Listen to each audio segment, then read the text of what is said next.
Hello, my name's Becky Case-Upton and I'm a soft tissue therapist in Ely. I'm incredibly grateful that I've been asked to do a presentation for you today. It's all about injury prevention. This is what I was asked to do, which is sort of doing me out of a job because part of my job is to rehab people, but I think it's the best way, and I'd much rather people didn't get injured in the first place. So I'm going to give you lots of ideas and concepts that maybe you can take on board, which might help you not get injured in the future. I think there's some amazing people on this weekend. I've looked down the list of people and there's some amazing talkers and exercise professionals. And I hope you really enjoy this weekend. And I think it's 100% the way forward to be proactive, take your health and your wellness into your own hands, and just do what you can to improve your body, improve your situation, and just enjoy exercise and have your body as your own project almost, that you want to make it work as well as it possibly can. Okay, so injury prevention. To be honest, I emptied my brain on a mind map here of all the things that I thought were quite important. I've had a few injuries, I've had a few illnesses, I've had a few children, so I've had to adapt my exercise plans and training and love of sport across the years. But most of all, I think it comes down to loving moving and just making sure you have as much of that enjoyment as possible. Okay, I'm not going to go into massive amounts of science, you'll be pleased to know. And those of you who know me know that my background is in science originally, but I want to make it all a lot more practical for you. So I hope you enjoy some of these concepts and I hope they're useful to you. So I've got 9 points that I want to cover. You probably can't see that. Let's have a look. There we are. Okay, so number 1 is load.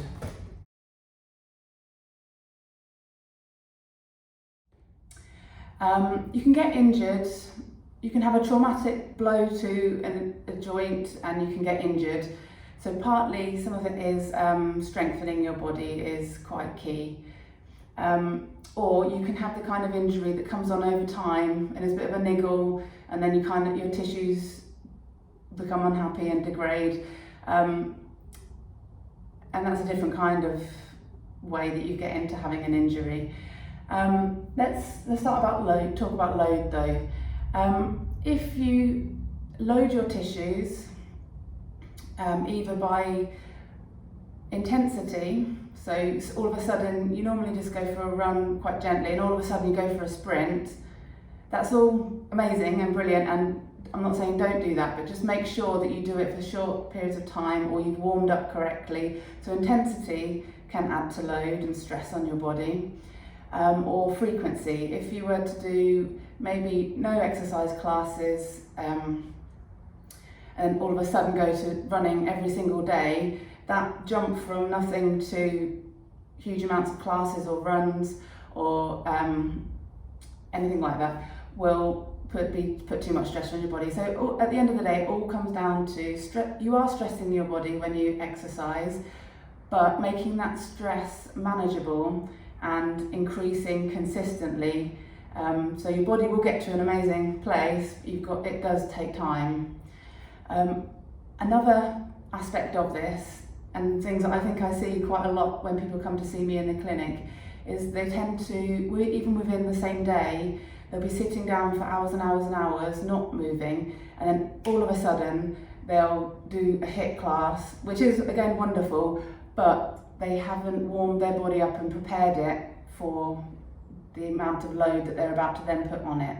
So even you can think long term that gradually I want to increase what I do, or you can think even through the same day, maybe just do some more gentle movements before you go into something where you're loading your body really heavily. But bodies are amazing and they will respond.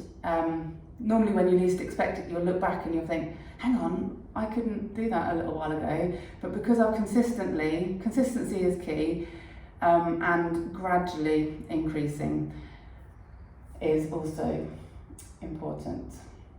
Okay, point number 2, hydration and fascia. Okay, hydration I think is pretty important for your whole body to move well.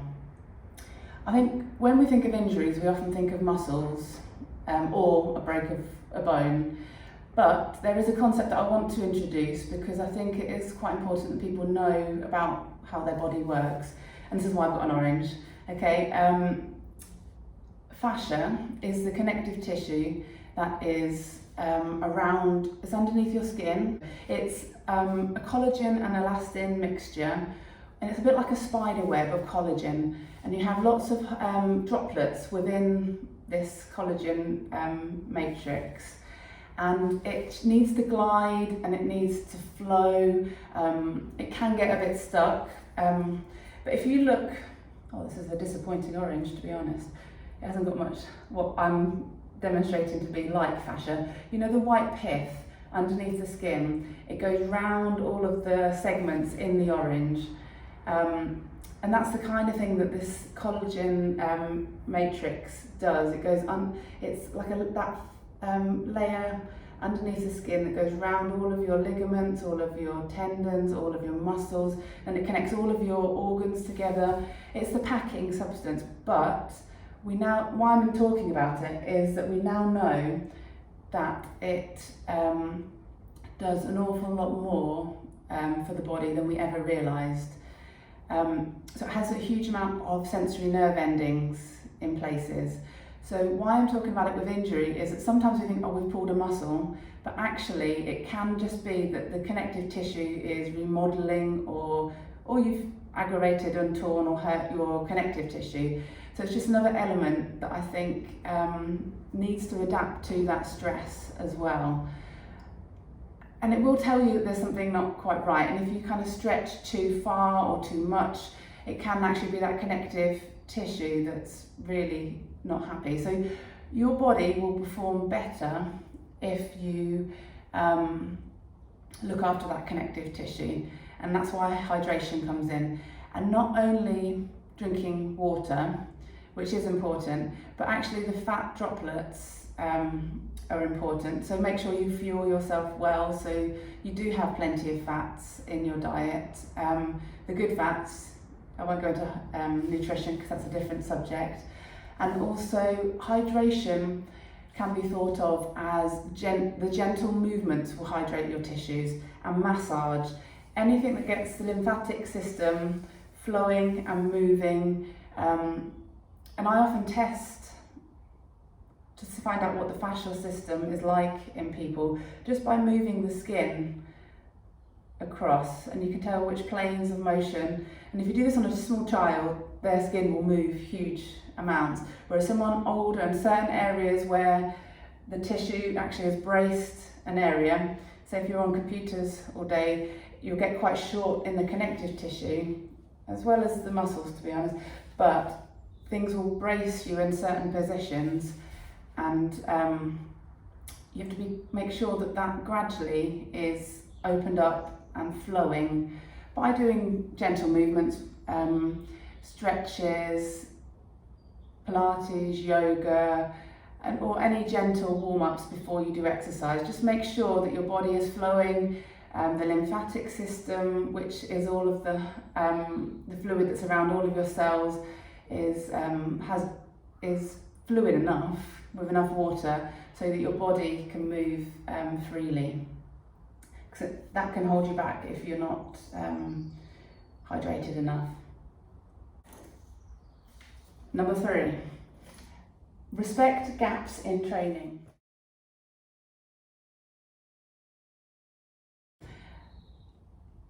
It's going back to the load really, and I am talking even just Christmas. Even after Christmas, I will make sure that if I've had a bit of a break from doing my exercise classes, loads of reasons can make you just say, I'm not going to do it for a week or so.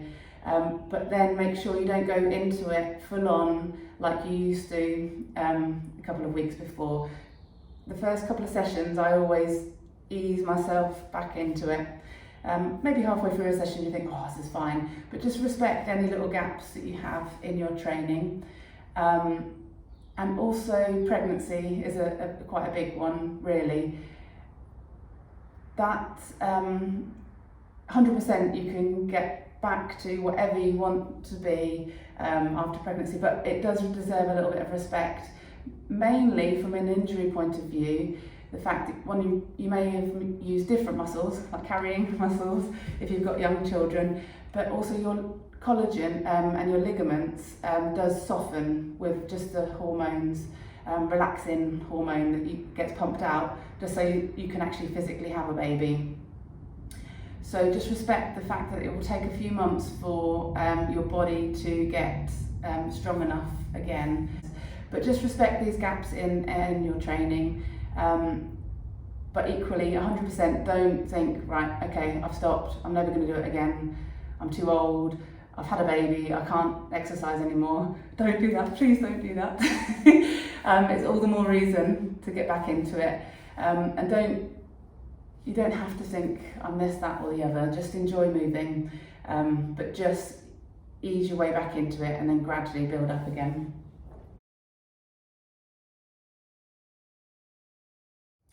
Okay, number 4, rehab any niggles that you do have, and also don't panic, okay, because sometimes within my own body, one day I'll think, oh, that's not feeling quite right. Just mentally I've just thought, oh yeah, I've got to be a bit careful of my ankle, and I will modify, I mentioned it before, just don't go, just instead of maybe going for a run, go for a walk or use any equipment slightly differently, but do respect it. Don't just go, oh, I'm just going to ignore that. Do come and see a professional if you think it's something that can be sorted out. There are things that we can look at within the clinic that we can figure out why it's hurting, strengthen a certain area, release a certain muscle or connective tissue, and it will sort itself out before it gets to an injury situation. But equally, sometimes, I spoke about all the sensory nerves in the fascia. Sometimes your body can go on red alert, thinking, this hurts. Yes, respect it, but equally, within a couple of days, it might just disappear. So modify when you need to, and then if it just disappears, that's amazing. If it doesn't, come and have a word with somebody, because there might be something that just could be sorted out with a few strengthening exercises and modifying what you do slightly. But it's sometimes nice to have someone to have a look at how you do something, and then you can move forward from there. Number 5, don't rely on one body part. I think bodies function better if you can get all of the different areas working together. I'll give you some examples, and I'll give you some examples of the most common things that I do see within the clinic. One concept that I came across when I've been training to do Pilates is the spine, and how that every single part of the spine, it would be amazing if it could move, okay? And quite often as we go through life, we just forget to use an area, and then your body thinks, right, I'm not going to give it the brain space, and I'm just not going to use that. And it's just habit more than anything. It's not a conscious decision. Your body is just more efficient. If it thinks it doesn't need that area, then it just will stop using it. But it will be more efficient and will take the pressure off one particular area. For example, L4, L5 often moves more than it should, and T12 is another area, sort of mid back here, where these kind of areas move too much. But if you've got the whole thing, a bit like, you know, those little snakes that you get in the Christmas crackers, the whole thing moves fluidly, And if you can get your thoracic spine extending back and flexing, your body won't just rely on those two areas and then it will overload it. So we're coming back to the loading again. So spread the load throughout your whole body. And the same for your legs. Quite often, because we're sitting it down a lot, our bums and our hamstrings go to sleep. Well, not go to sleep, they're always there, but our brain doesn't, if they're not being used, our brain just doesn't give them the space. So then when we go to run or dance or do anything, the brain is just not wired into that area of our body. And so often, because we're flexed, again, this area of our body is often a bit too tight, or the muscles are shortened, the connective tissue is all shortened, because you can see the position, this is in a shorter place, and if you stood up, it's lengthened. So these areas get a bit tighter and shorter, and the hip flexors will get short. So these are all switched on, and so then when you get to move, it's not equal. These end up doing all the work, and you can get injuries in this kind of area. And if your bum isn't working, your lower back is often on overstretch, and that's not the optimal position for your back to be in. And it gets unhappy. These muscles are always hanging on.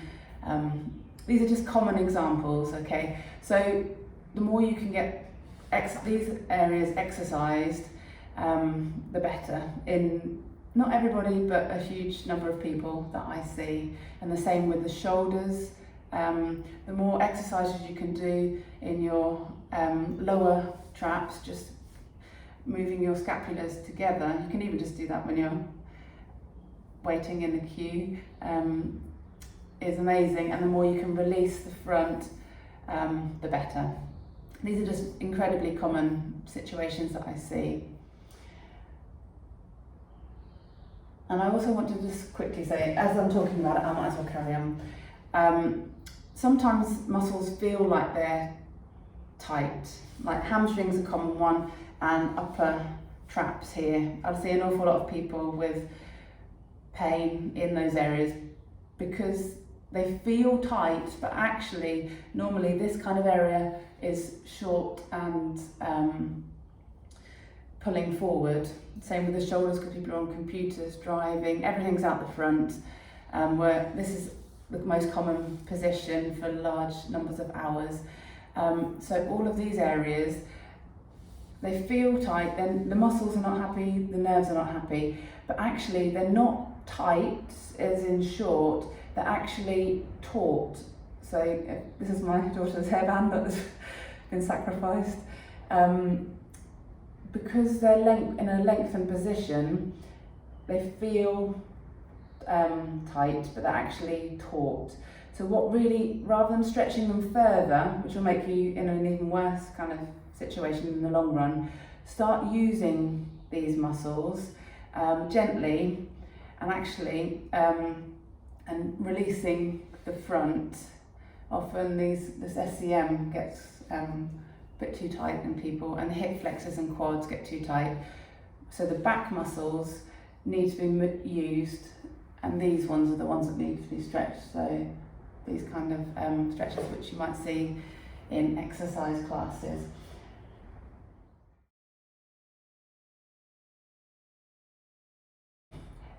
Point number 6, consider footwear. Bodies are amazing at adjusting to stresses, but again, like I mentioned with load, it needs to be a gradual increase.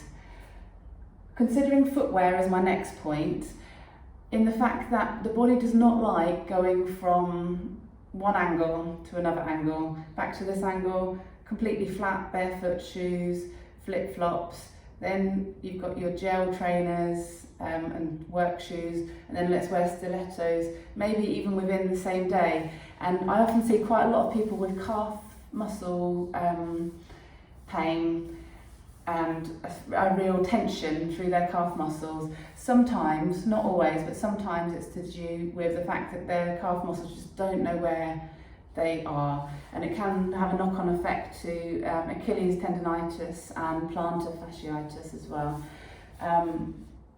So just if you start to have issues in that area, just have a little think, which footwear what is my body used to doing, and just keep a bit more consistency with that. That's not to say that you can't change, but it may take a little while, especially runners who all of a sudden, I think barefoot shoes are amazing, and the fact since I wear them to walk in, and my toes have become much more flexible, which is much better for a gait pattern and the way you roll off your foot as you run. And I think it's got some wonderful benefits, but do it really, really quite carefully. So if you're going to run in them, 100% start from scratch as if you've never run before in your whole life, and just do small amounts of small runs and at low intensity until your feet get toughened up. Yeah, and again, it's that load and a gradual increase. There's a theme here.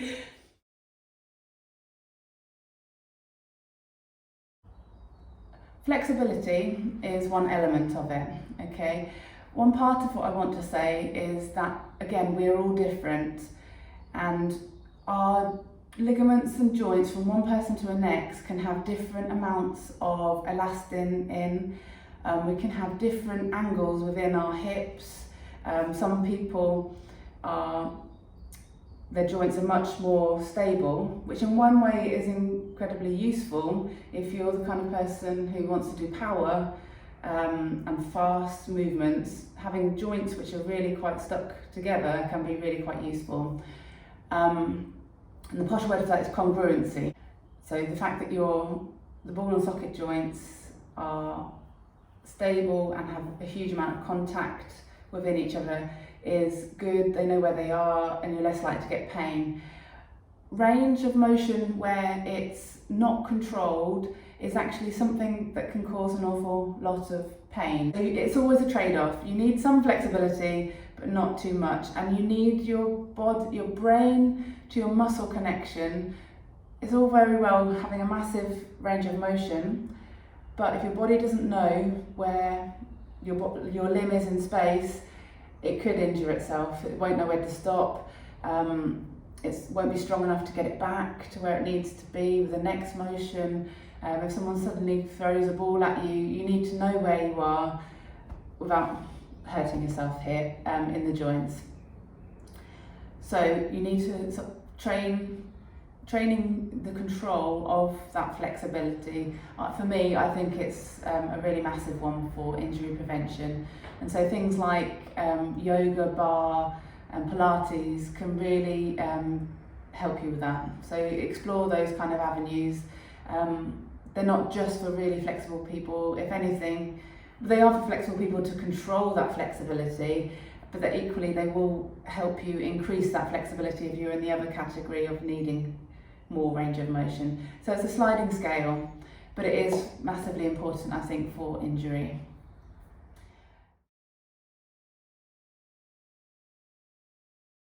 Muscles are often, not always, are often injured when they are being used in their end range.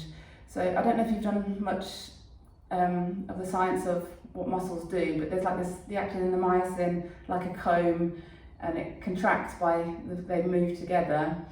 If all of your muscles, all of these combs throughout the whole of your muscle are at their end range and lengthened and stretched, they're in a weaker situation. There is an optimal place for your muscles to work, and it's not too tight in because they're not going to be very efficient.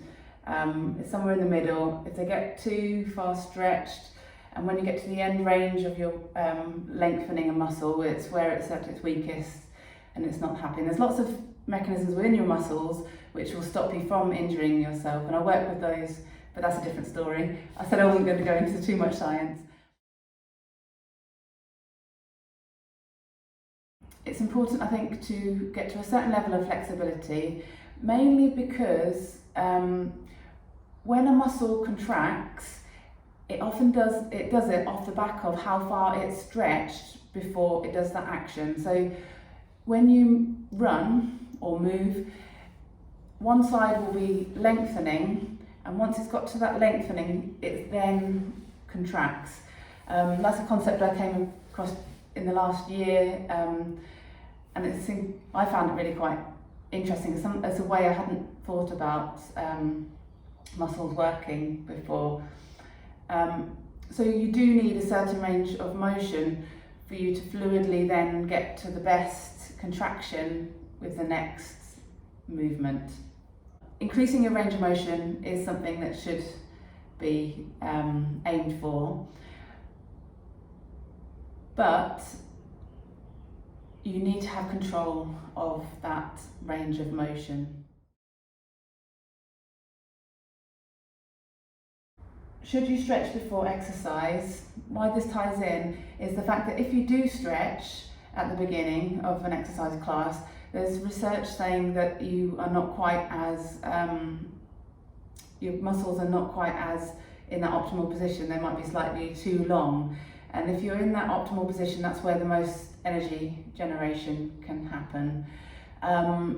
So the recommendation is to do dynamic stretches, which is more just moving through the range of motion that you'll be required for that activity that you need to do.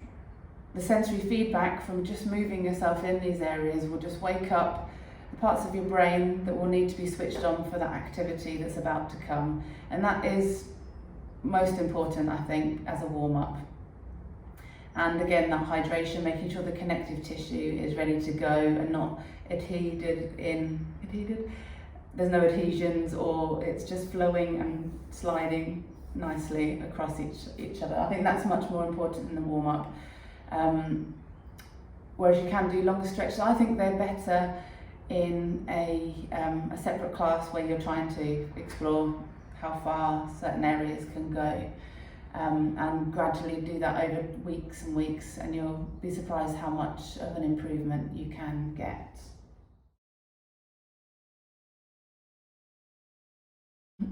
Most important, I think it's really important that you just mix up your exercise. Don't do too much on one body part, and don't do too much of the same thing. And then your body will just be in a much happier situation, because you're not overusing, you're not overstressing, you're not overloading any parts of your body. And strengthening is incredibly important. So your bodies will lay down the collagen that is required over time. It will lay down all of the calcium in your bones. Everything will get stronger if you stress out slightly, but not too much. So I think that's a general take-home message would be gradually increase, stress your body a little bit, have fun with it, do a mixture, don't overload any one particular area, don't compare yourself to anybody, and just enjoy your exercise. Okay, so I hope you found this information interesting and useful. There may be lots of concepts you've heard of before, but it's also nice to recap and have things all put together about why we do these things to avoid injury. But some of these concepts I've only heard about or thought about over the last couple of years through my clinic. So hopefully there might be some interesting things for you to think about. Enjoy all of the other presentations and exercise classes. There's some amazing people. I'm quite excited to be getting involved doing some of these things and listening and learning. And yeah, making my body a priority is pretty important to me, and it's also quite a lot of fun. I think fun is the way forward. And yeah, enjoy your exercise, don't worry about getting injured. If it happens, come and see me and I can help you, or if you want any more information, just let me know. Okay, take care, bye bye.